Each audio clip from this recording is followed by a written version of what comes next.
Deputy Kosha Hayden, what can you tell us about what you know so far, what's going on? Right. So what we know right now is shortly before 2 o'clock, we received a call from the STEM school, which is off Ridgeline Boulevard, because there are a couple different STEM schools in Highlands Ranch, so we want to make sure that we're identifying the right one, and shots fired inside the school.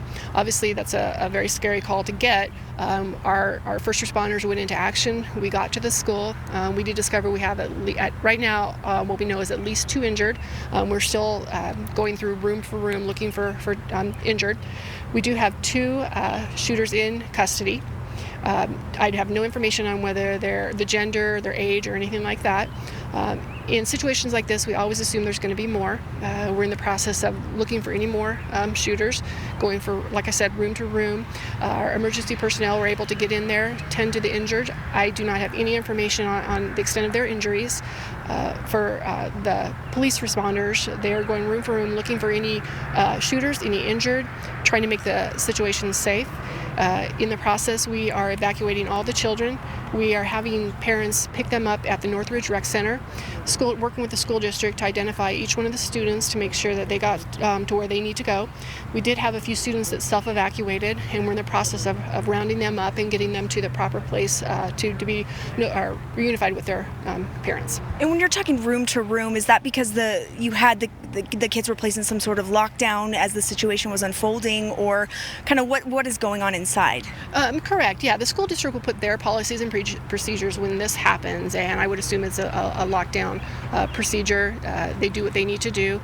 We've been practicing and training for things like this for many, many years. So our first responders just go into training mode, and they know what they need to do. So their process is to go room to room looking for any injured as well as any other potential suspects. I'm sure there are a lot of parents out there watching right now concerned about their kids, wanting to know what's going on. What is your message for those parents? Absolutely understand, and I'm a parent as well, and I think that Douglas County is very well trained when it comes to situations like this. We've been, like I said, training on this type of thing for many, many years.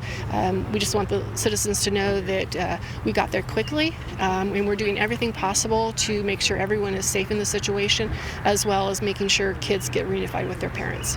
And I know it's early to say, I know the investigation is still ongoing, but any indication as to the suspects were a part of the school or anything you know in terms of what kind of led up to this? I have no idea about that yet. I mean, it's all information we're gathering. It's still a very active and unstable situation.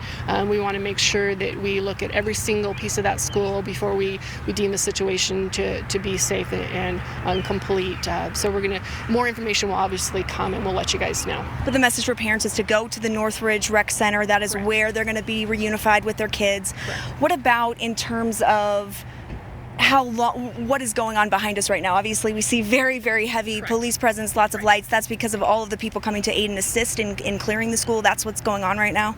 Correct, yes. I mean, we have great cooperation with our neighboring jurisdictions, and, when a situation like this occurs, we have everyone that wants to help. So we are using all available resources to complete the process of searching the school and making it safe. Personally, can you just talk about when you heard this call on the radio? I mean, this is something, unfortunately, Colorado is somewhat familiar with, but hearing that call here in your community where you serve, talk about personally what that was like for you. Yeah, obviously this isn't a situation we want to hear about, but it is part of law enforcement, and it is something that we're going to deal with. It's one of those things that, oh no, but we're responding, we're trained, we know what we need to do, and we're going to respond accordingly. And so just to confirm, 2 injured, 2 suspects in custody. Are the injured and the suspects the same, or those 4 separate people? I believe they're 4 separate people, and at least 2. I don't know. We're gathering more information. Obviously, it was a very quick situation, so we're getting more information, and once we have more updated information, we'll get it to you guys. Thank you so much. I appreciate your